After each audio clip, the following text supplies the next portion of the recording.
This man, every time he finishes drinking 5 liters of water, forces himself to do 300 push-ups. Even if his face turns red and he's gasping for breath, he grits his teeth and perseveres, refusing to go to the bathroom. The reason he tortures himself like this is just to wait for an opportunity to escape. Finally, today that opportunity has arrived. The prison's breakfast is soybean paste. He asks his friend to get him a full plate. But Joe doesn't rush to eat it all at once, because the key player hasn't appeared yet. Just then, the prison warden arrives for inspection.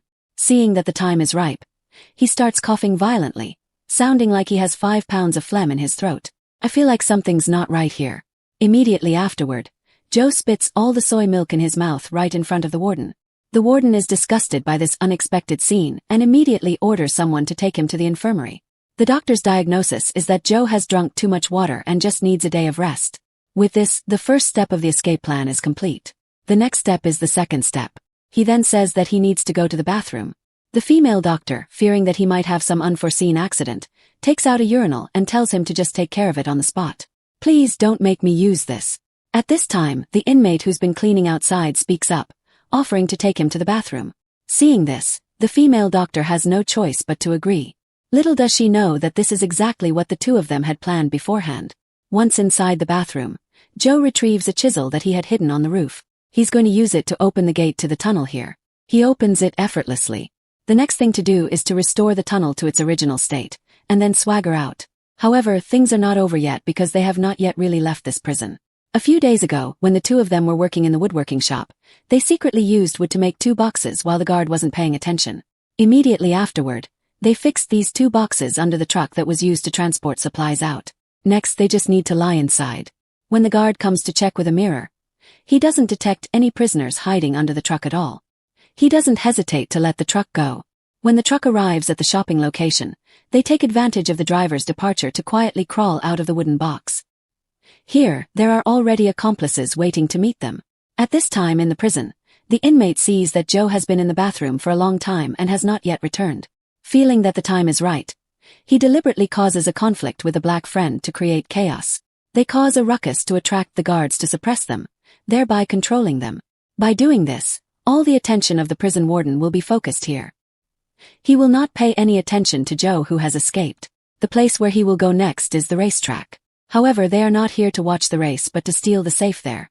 Joe initially didn't want to agree because he had already retired from crime a long time ago, and he could be released from prison in just a few months.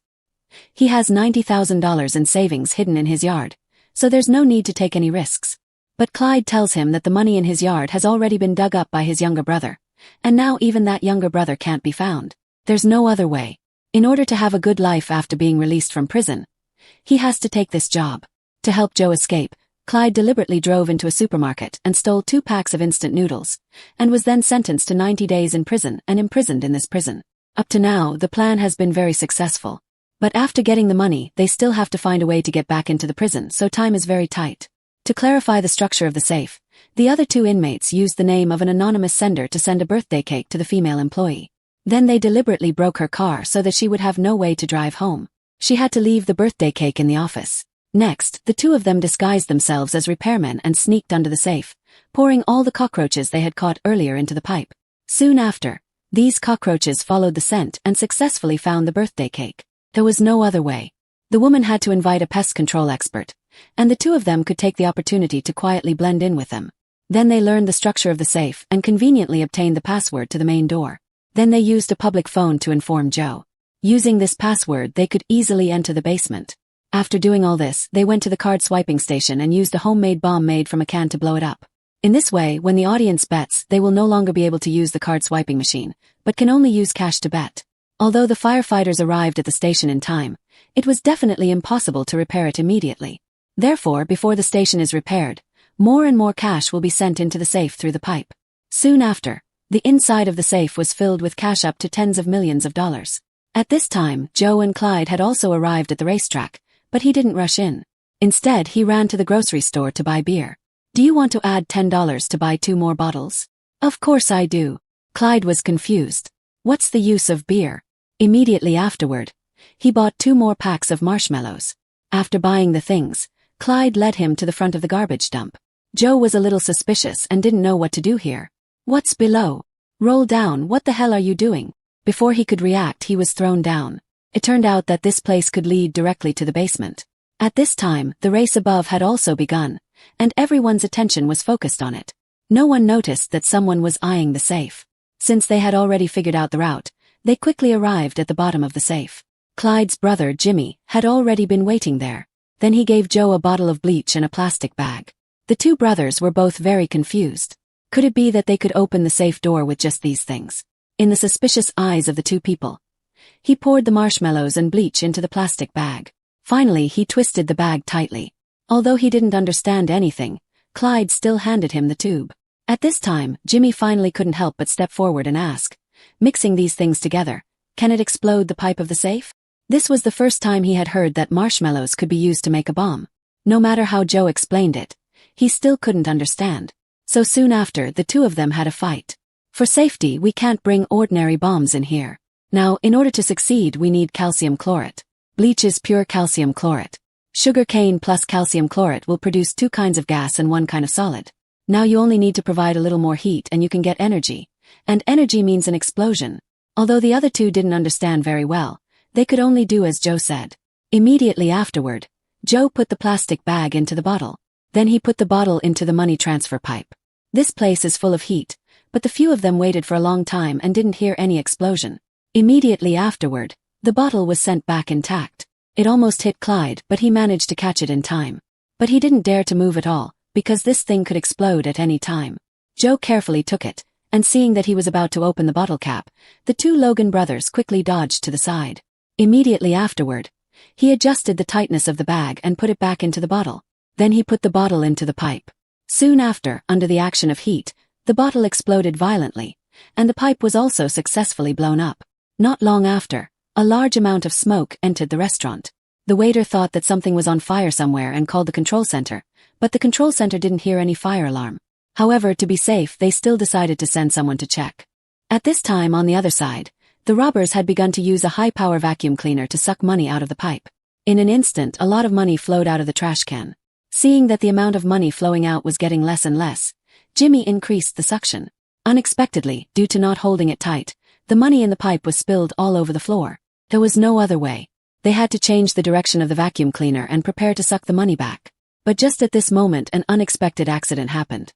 Clyde's prosthetic hand was accidentally sucked in, causing the pipe to be blocked. But it was too late. Arguing more was useless. The urgent task is to quickly repair the vacuum cleaner. But this prosthetic hand has been used by Clyde for nearly 10 years. Seeing it is like seeing his own arm. No matter what, he wants to take it out. As the older brother, Jimmy has to persuade his younger brother to follow the plan. He promises that he will buy Clyde a pure gold arm in the future. Seeing this, Clyde can't insist anymore and has to obediently agree. Very quickly, a large amount of cash was put into the trash bag and taken out. Unexpectedly, they just turned the corner and met the security guard who came to check. The two of them didn't panic at all. They said that they were just going to take out the trash. Immediately afterward, the security guard asked them if they smelled smoke. "No, because we have lost our sense of smell since we were young." Unexpectedly, the security guard believed such a ridiculous reason. He didn't hesitate to let them leave. The two of them escaped by the skin of their teeth. But just as they reached the gate, an unexpected accident happened.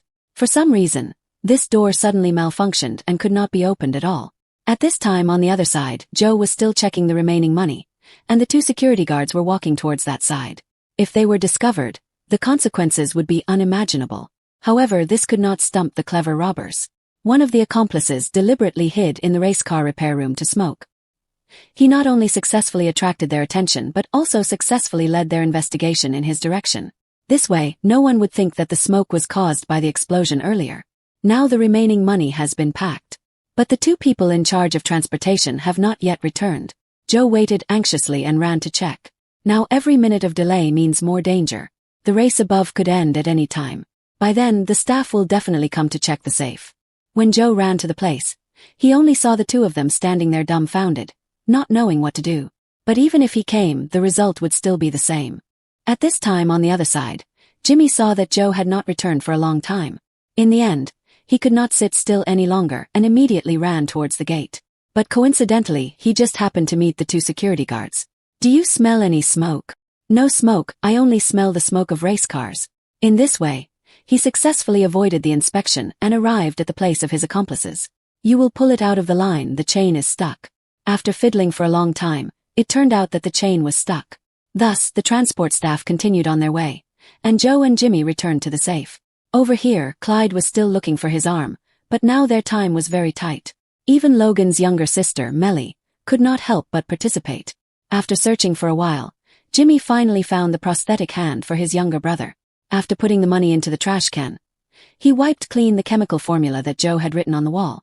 Next, he reconnected the pipe of the safe and erased the fingerprints on it. He did every step very meticulously and carefully.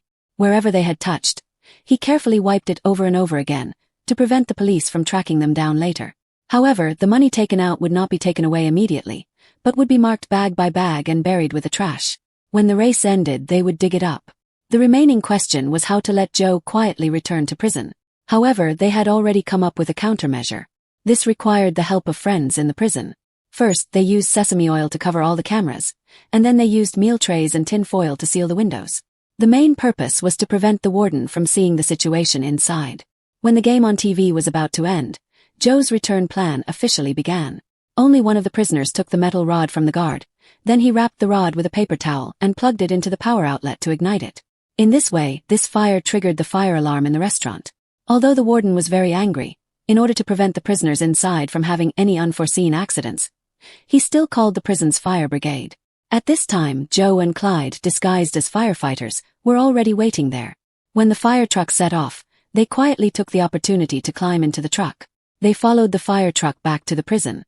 When the others proceeded to put out the fire, they took the opportunity to sneak off the truck. Then they quietly returned to the infirmary. Just as the firefighters were rushing to the scene of the fire in a very tense mood, they found that this was just a prank by the prisoners. However, they still tried to suppress the anger in their hearts and symbolically sprayed the trash can with a fire extinguisher. When the female doctor came to the ward to check, Joe was already lying obediently on the bed. She could not have imagined that in just a few short hours, Joe had run out to complete a robbery. Although the people from the investigation bureau arrived at the scene in time, it was all too late. No clues were found at the scene, and tens of millions of dollars disappeared without a trace. However, they still had a witness, who was a racer who had a grudge against Clyde. He and his colleague happened to meet the two of them fleeing in the underground tunnel. As a result, he was beaten by them. Upon receiving this news, the investigator immediately called the prison warden. However, the warden knew very well that once the matter in the prison was exposed, he would most likely lose his job. Therefore, he hid the matter of the prisoner riot from the investigator. He said that Joe had always been in prison and could not have escaped.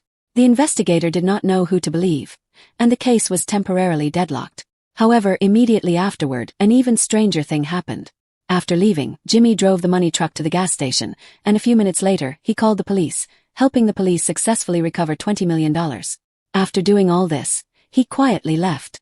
The racetrack owner, after recovering the money, asked the insurance company to compensate $100 million. Not long after, Clyde was released from prison. Just as he thought he could use the money to live a rich life, Melly told him bad news, that Jimmy was missing, and he even returned $20 million to the racetrack owner. On the other side, Joe's life in prison was not easy either. Because he had sprayed the warden all over his body last time, the warden always held a grudge in his heart. He not only humiliated Joe but also beat him up. In the end, he locked him in solitary confinement. However, Joe was not angry at all, but was very happy instead, because he would be released from prison soon. After being released from prison, he hurriedly went to find Clyde. Unexpectedly, Clyde told him that Jimmy was missing and even returned the money to the racetrack owner. Unexpectedly, after working so hard for a long time, he ended up doing it for nothing. However, Joe could only suppress the anger in his heart and return home. Just as he didn't know how to live his future life, there was a sudden knock on the door. But when he opened the door, there was no one there, only a shovel placed in the hallway. Joe thought it was someone's prank. Just as he was about to turn around and go back, he suddenly thought of something. He immediately picked up the shovel and went to his yard. He didn't say anything and started digging. Unexpectedly, there were several bags of money hidden underneath, totaling up to $5 million. It turned out that the iron gate was deliberately damaged by Jimmy. The main purpose was to distract Joe and the other accomplices, creating an opportunity for Melly to sneak in. Then she took advantage of the 10 hours to once again take away $20 million from the safe. These $20 million were buried by him with the trash. After finding the opportunity, Jimmy dug it up again. Then he divided the money among everyone. Not long after, the friend who was in charge of causing trouble in the prison was also released. As soon as he was released from prison, he saw a luxury car waiting there. The car was full of a bag of cash. Even the woman in charge of the safe management also received a sum of mental compensation. In this way, this matter has passed for a year, and the investigator has not been able to find out the truth of this robbery. Not long after, the racetrack owner withdrew the lawsuit. In the end, it was the insurance company that suffered the loss. In Jimmy's house, there was a piece of paper pasted on it, which read 10 rules of the thief family, one of which was not to be greedy. So the video also ended here. If you think it's good, please leave a subscription. See you in the latest videos.